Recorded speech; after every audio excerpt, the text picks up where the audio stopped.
Hi everyone. Today we are going to make a really cute nighttime slash possibly galaxy background. You can use it for that. And we are actually going to make a card together. So I'm going to use my distress inks, mostly the Oxides and one regular ink, and I'll explain why I'm using the black soot in the Oxide and the regular when I get to that point. So let's get started. So the first thing we're going to do is this is Canson watercolor paper. It's not super expensive watercolor paper. I just buy it at Michael's, and that's what works the best for blending with distress inks is watercolor paper. However, the Oxide inks are very forgiving when it comes to papers because they blend really beautifully. So what we're going to do is we're just going to start laying some ink down. The first color I'm going to use is the peacock feathers in the Oxide ink, and I've just got my pad on the round blending brush or sponge. Those are the best ones, the round ones.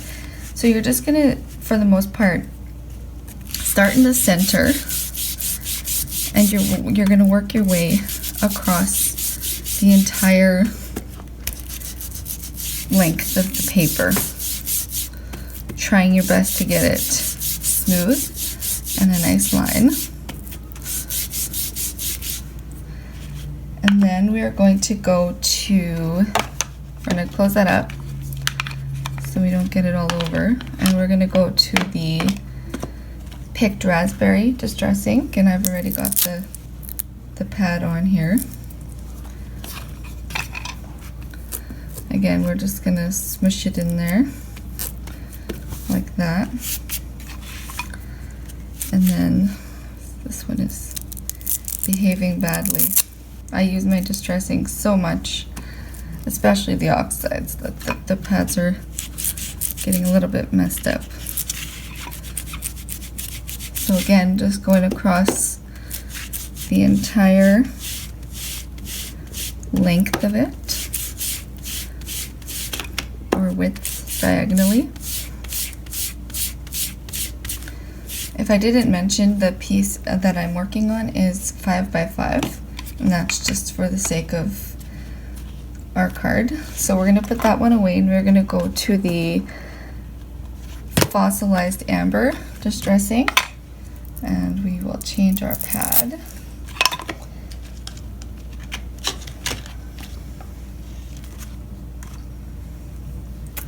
Okay. Oh, I have it on the bottom here. A really good tip for storing the pads so that you know which color they go with is I just put a little bit, I don't know if you can see it, but it's just a little Velcro dot on the bottom of my ink pads, and then this sticks really well to it, and then you always have the color you need that goes with what you're using. So put that on, and we're going to put the fossilized amber next to the peacock feathers here. And I'm just working on my craft mat, in case I didn't mention, my Tim Holtz craft mat. Ranger Tim Holtz. Okay, and then we're going to put that away, and then we're going to go to the Twisted Citron Oxide ink.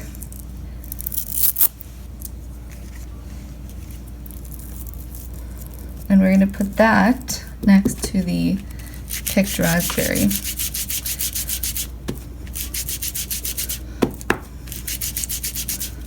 Okay, so now we're going to go to the Distress Oxide in the black soot.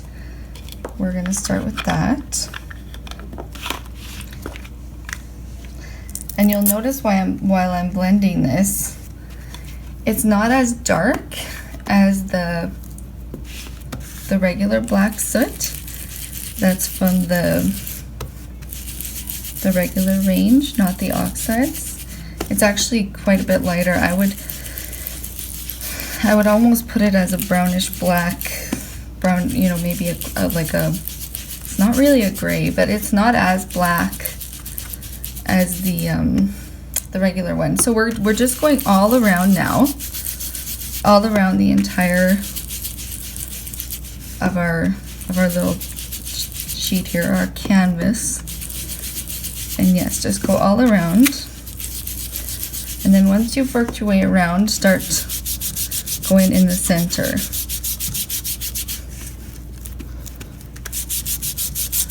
And just cover that. Try to go from the outside in with that. And you'll see that's starting to look like a kind of like a Northern Lights. I live in Canada, and I live in Alberta actually, and we get the Northern Lights here. Not as much as the maritime provinces, but we do get them, and they're just magnificent. So we're gonna put that one away, and we're gonna bring in the regular black soot, and you'll see this is quite a bit darker than the oxide version.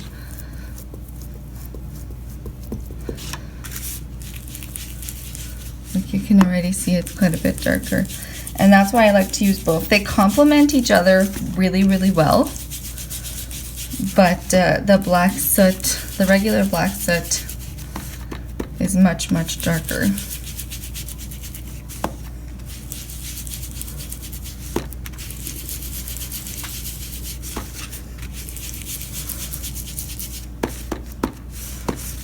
Okay, so I'll leave that like that. And then what we're going to do is we're going to go back to some of our, I've got inky fingers now, put these two black ones away. We're going to go back to some of our brighter colors, and we'll start with picked raspberry, and we're going to go back in, and that's what the fantastic thing is about the oxide inks, is they will blend, like that's blending on top of black right now, like it's showing up on top of black. And we're going to do the same thing, kind of just sweep it across, and then we'll go back to the peacock feathers.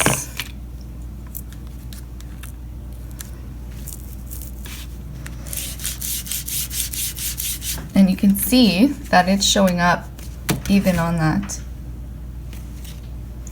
black cardstock. And then we'll go back with the fossilized amber.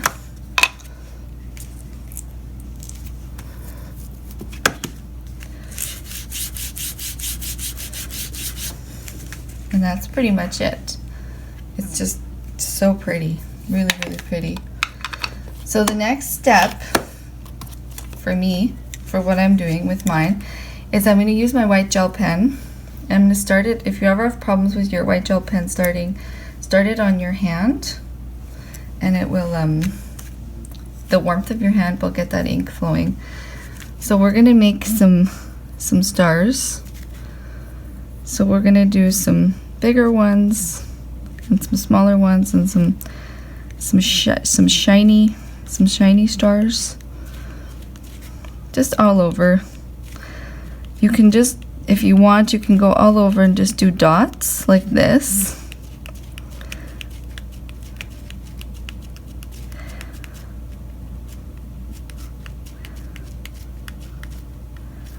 And then you can come back in once you're done. I'm not going to go all the way to the bottom because we are going to put some snow down there. You can come back in and do the bigger dots there, and some more shinier ones.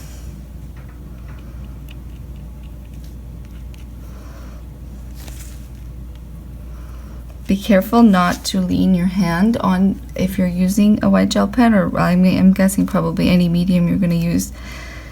to add your dots with once you've added them, because it will smear, especially on the distress ink, because it is not dry underneath, so it takes a little bit longer.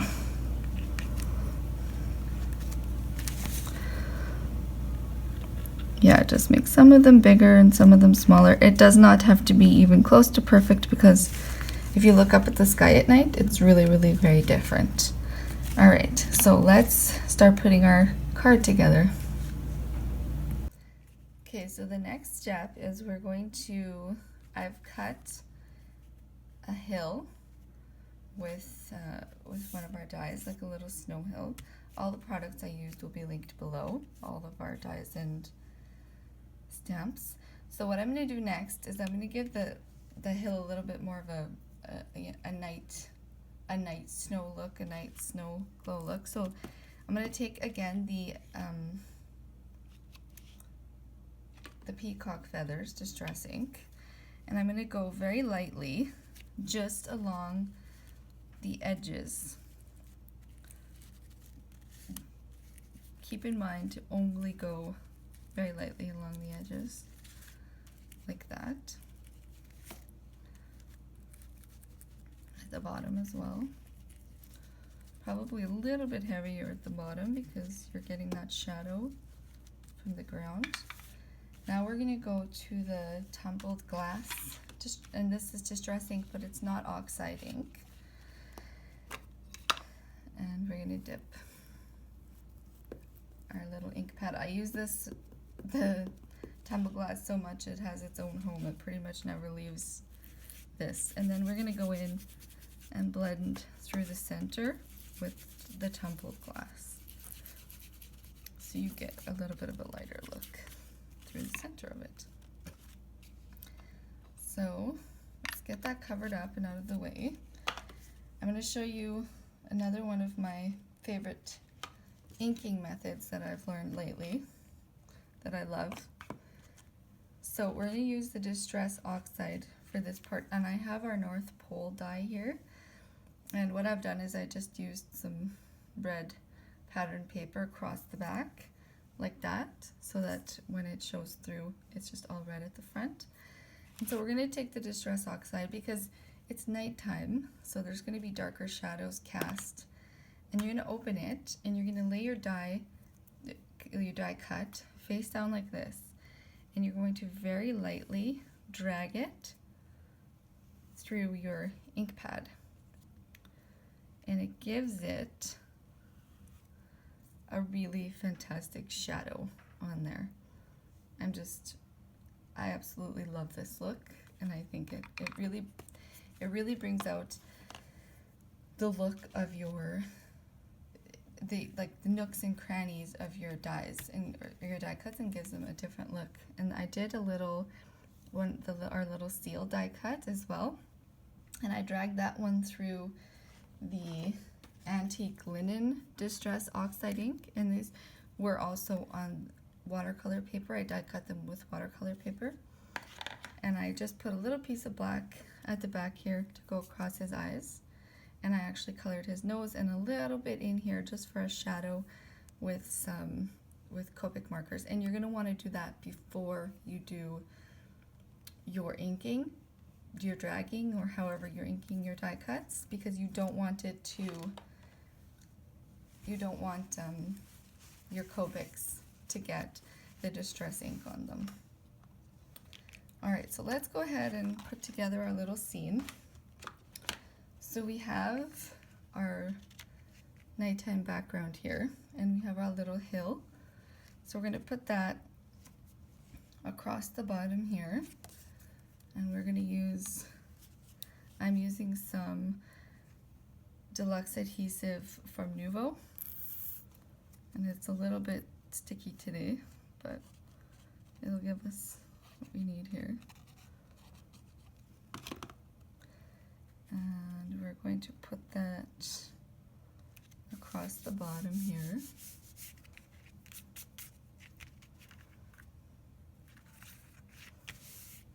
And I used, again, like I said, I used the Hill die for that. And then I've colored up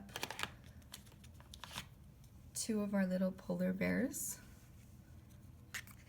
from our stamps, and I've mounted, what I did is I stamped this one first, then I cut him out on masking paper and I masked him off, and then I stamped this one on top. And when you do that, whatever you're stamping on top looks like it's behind. So it's a really fun method to try. So I'm going to take I've popped them up and I've just taken off the backing, and I'm going to mostly center them right there. And then I think our little North Pole sign, I just kind of want to tuck right in there, like almost wonky. Get some glue on there.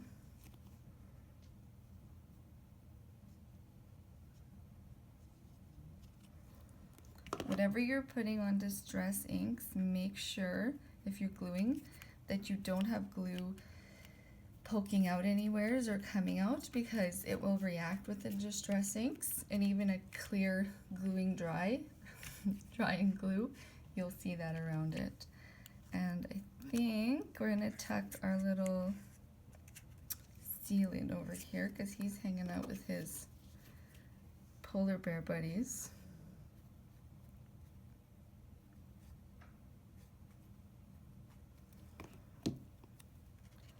So we'll just tuck him in right there. He's hanging out. And then I have 2 snowflakes from our dies, and like I said, everything's going to be listed and linked below, so you'll know everything I'm using. And I just kind of want to tuck them behind as well. So it's a little added something. I didn't really figure out exactly where. That one looks pretty good there. And I'm only going to put glue kind of in around the center parts. Kind of like just right in there, because I want it to have a little bit of dimension back there. Just so it can still stick up a little bit. And then this other one, just kind of thinking, does it look cute down here? I didn't really figure out exactly where I wanted it yet. Okay, let's lay that one aside for now and we'll figure this guy out. This winter cheer sentiment comes with these sweet little polar bears, and we're gonna probably pop this one up closer to the top here. So I get some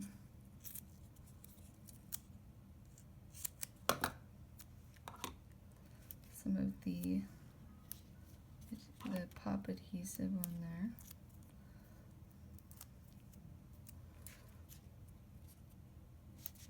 Yeah, we'll just put that right there. It looks pretty cute. Oh, it looks cute right there. Sometimes you just gotta wait, and then inspiration hits you.